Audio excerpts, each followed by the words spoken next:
Good morning. Welcome to the second full week of October. It is a 5-Saturday month. We're talking about a recall by Rivian, Tesla taking the casino handbook, and we have a very, very special guest host today. I'll tell you in a second. Everywhere I go, the people really want to know who I is and who I be. So Kyle is taking a day, right? Sometimes everybody needs to take a day. Kyle's home with family. I think he might, I don't know if it's his parents or his wife's parents, so he might be managing in-laws or managing parents. But either way, typically, if you have family come over, especially parents, everybody knows you love them, you accept them, but there's always a little bit of managing that's got to go on. So that's going on today. I'm going to announce to you our very special guest host, Damon Lester. Good morning. We always get good morning. We always get a guest host to try to fill in when we can. And this is, I feel like it's like the reversed, fresh, shiny, new Damon Lester, because you didn't step into a new role. Well, you kind of did, but you stepped out of a big role this past week. Damon passed the torch of the presidency of NAMED to our good friend Eugene. We'll get him on the show soon enough. But Damon, now you are the vice chair of NAMED, correct? I am vice chair of the board of NAMED. So the torch is officially passed, right? Yes. Well, Eugene starts at the end of this month, so I still have 2 more weeks left, but winding it down. But as you can see, the bag's under my eyes. I'm still trying to recover from last week. So. Let's talk about NAMED for a second. The NAMED annual meeting. It's called an annual meeting, but it's actually should be called like an annual throwdown, because it is 3 days of nonstop meetings and content and dinners and handshakes and daps and all kinds of stuff. Tell us how the NAMED annual meeting went this year. I think the meeting went extremely well. The attendance was awesome. We set a record for attendance this year. Total of over 700 people. Wow. And so I think it just shows the growth in our activity. A lot of new members were attendance. We had the women of WOCON come and have the meeting within our meeting. And so it's just been an awesome week. But yeah, we worked hard, we partied hard, and got a lot of things done. Yeah, I would say that as usual. Last year was my first NAMED conference, but this year I can say the energy definitely leveled up. And let me say, I've never seen people dressed so well in one place that I did at the NAMED conference. It was unstinking believable. I couldn't believe it. All right, so here's what we're going to do today. Actually, tell me a little bit about Eugene. I know we talked about it a little bit, but this is a big deal. Like, you've been president of NAMED for pretty much the memorable history of the organization. How old was the organization when you took over? 20 years. You've been doing it for 20 years.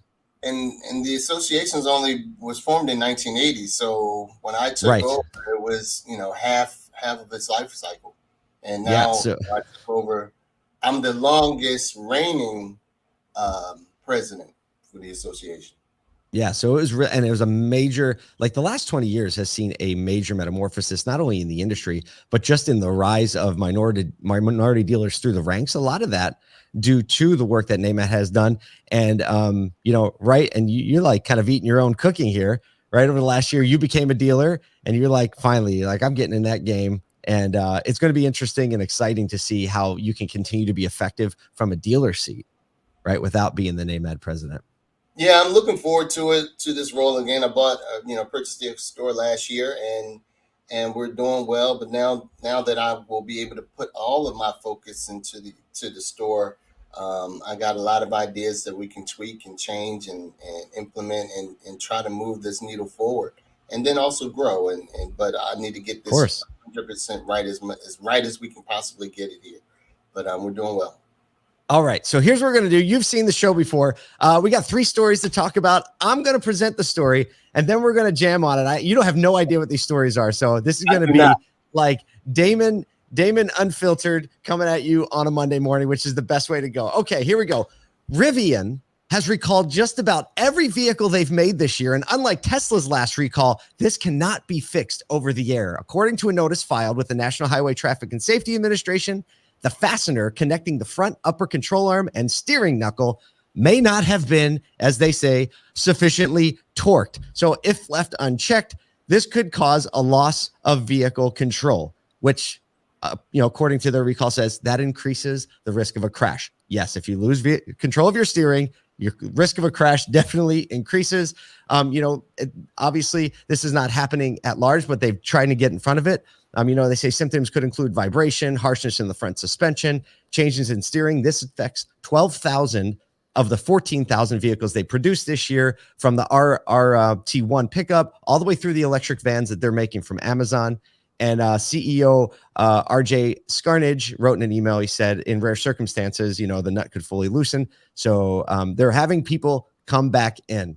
Damon, this is like a serious recall that every vehicle has to be touched now. Where are they going? Where are they going? where are they going? Right? That's the question. There's no service lane that they're going to pull into. And if it's not an OTA, then where are we going, Mr. Rivian? Mr. Rivian, I think that's his name. I did actually, and it's linked up in the show notes. I linked up Rivian's recall page, and hold on, I'm going to pull it up here. I can't get it up. And so they have actually 3 recalls on this recall page. One is from May of this year. It's an improperly calibrated front passenger seat in which a child, if they're in the front seat, the airbag could still deploy. In order to do that one, it says you have to show up and your car will be down for 15 hours while they replace the front seat. The second one is an improperly secured seat belt anchor. So it seems like a torque issue again. They got to just get that torque wrench calibrated up in there. So steering knuckle control arm. So it says, what will Rivian do? Rivian will offer mobile service appointments, no appointment necessary. But here's what was interesting to me. So they can check it out and fix it. It says, hold on, Rivian is building a fleet of service vehicles. So that doesn't really communicate that Rivian has a fleet of service vehicles. I have no idea. Those fleet service vehicles have to have the recall. Then what we do? Oh, this is like one of those infinite staircase loops, right? Where you just keep going around it.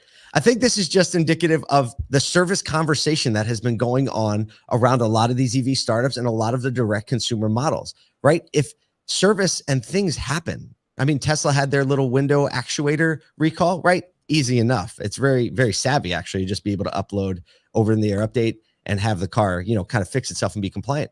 But again, a dealer network being valuable, because when consumers need it, when service comes up, when there's a problem with the vehicle, which they're vehicles, right? They have moving parts. They're going to be a problem. I think this just highlights, it kind of brings all the fanfare down to earth, how do dealers matter. Dealerships matter. That's bottom line. Somebody to call and touch, and somebody can do your torque wrench right there when you pull up. Yep. And not only that, you feel better when you know right where to go. Right. Because think about it, now it's I have to make an appointment now. Who's actually going to take care of this? How is it going to work? If they couldn't get it right at the factory, can they get it right in my driveway? You know what I'm saying? I think this just does launch into a whole lot of questions and things that people have been talking about, but now, obviously, you see things like this come up. Now, Rivian has only made 14,000 vehicles this year, right? So everyone's been a lot of celebration and things, but it's only a total of 14,000 vehicles. But that's a lot of homes to go to, honestly. 14,000. Everyone has a home. Oh, right. Everyone doesn't have a home. Everyone doesn't have a home that you can pull in the driveway and pull up and lift up and do whatever you need to do. So that's under the assumption that everyone has a single family home to pull into. What about that you don't live in an apartment complex somewhere, right, where your car is parked in the city in a lot that's also 3. You live in the city somewhere and your car's in the street. What do? They're not going to block traffic on the Upper East Side and in Manhattan. Yeah.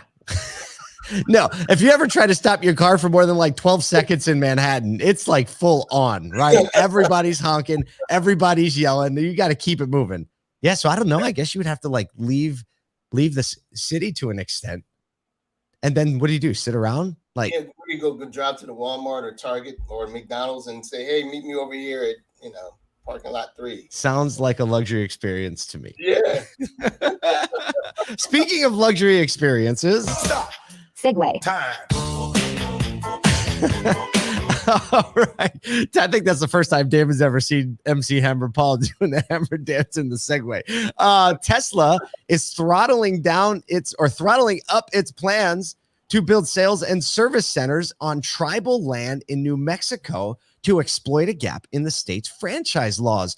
So after Tesla lost a proposal in 2019 to gain an exception to the laws in the legislature, they began seeking alternate means and were able to open their first center inside an old casino on tribal land in the Santa Fe area, partnered with the First Nation of Nambe Pueblo.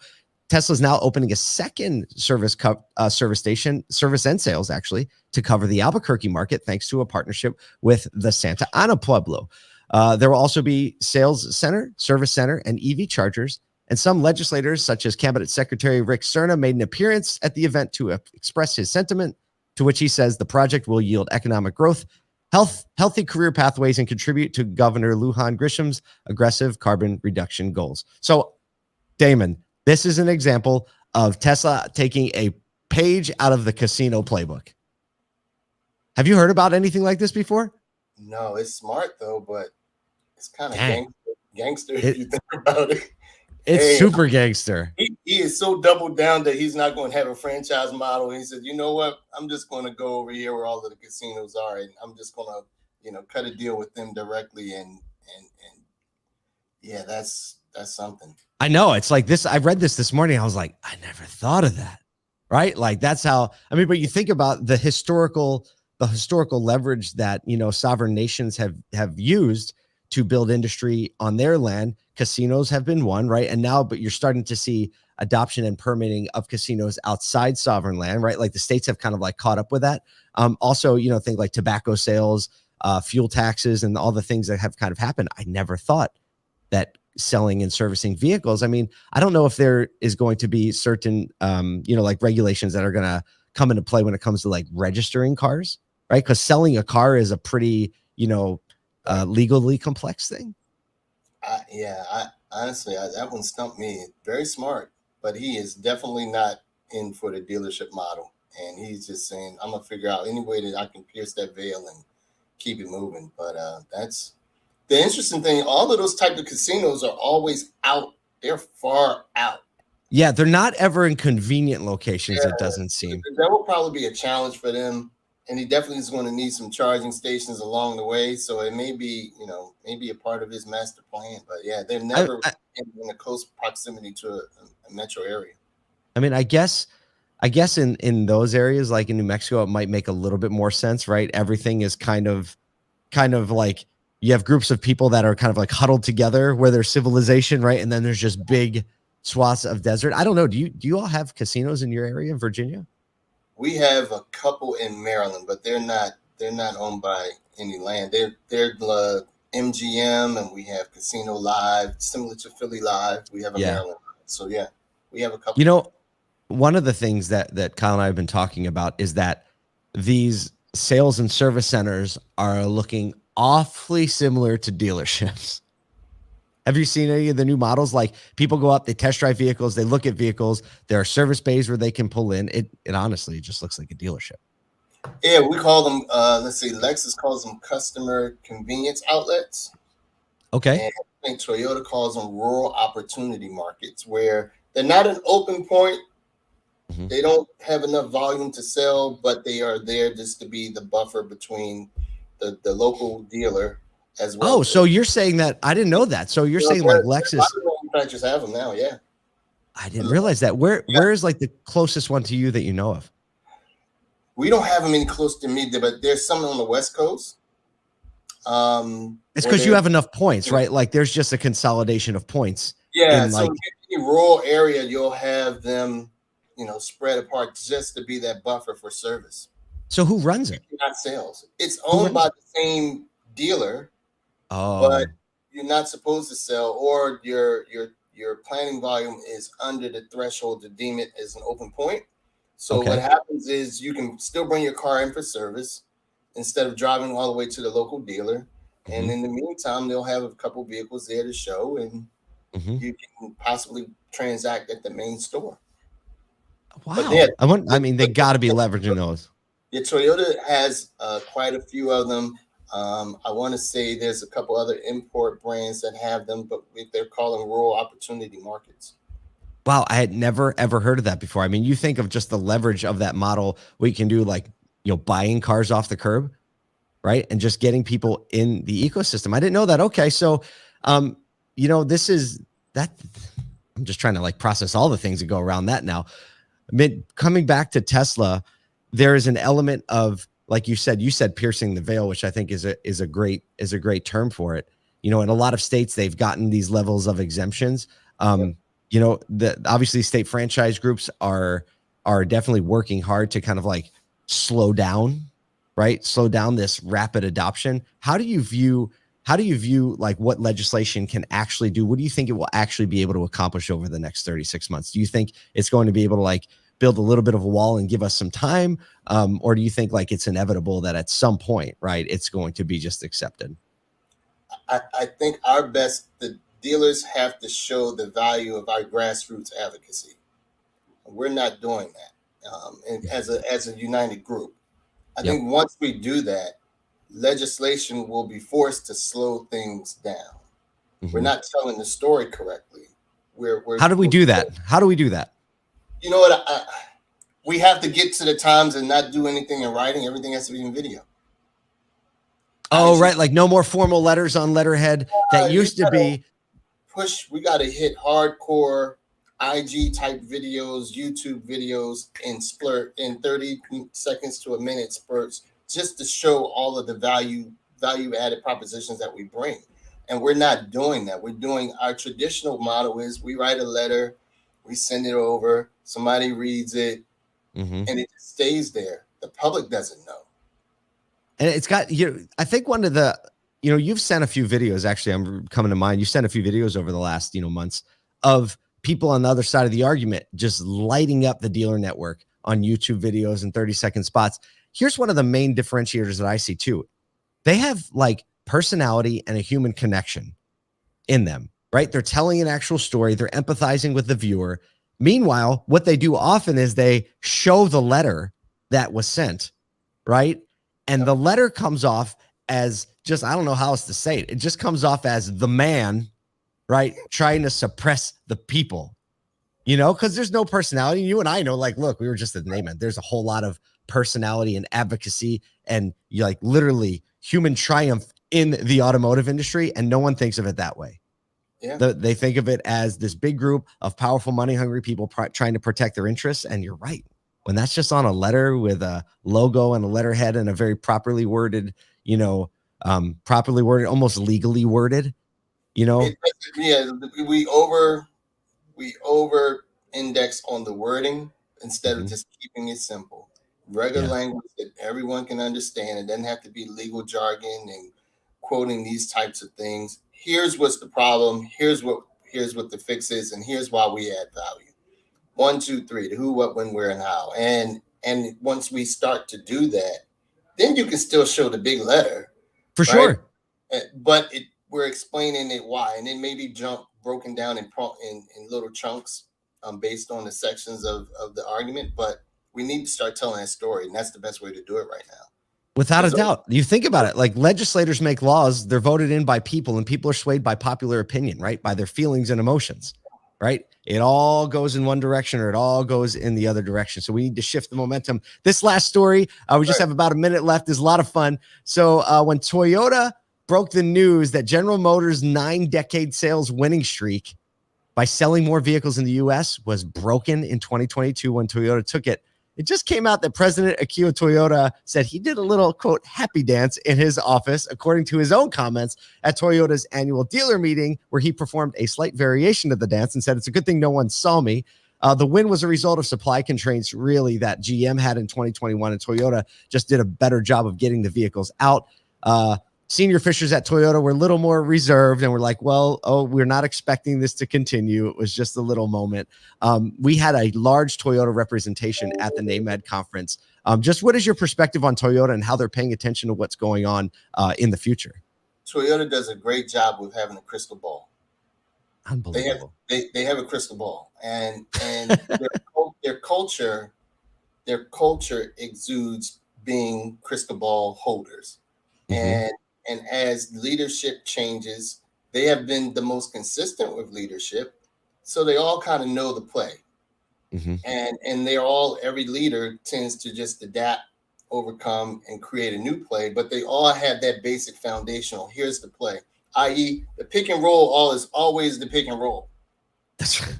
And you can That's never right. change it. So no matter how hard you may stop, it's still the pick and roll. And so I think they do a great job with making their focus on dealers, probably better than any other OEM out there. There's some others that are coming more and more dealer friendly, dealer focused, but from consistent standpoint, they've always been the most consistent dealer focused brand, and the leadership is involved with the dealers.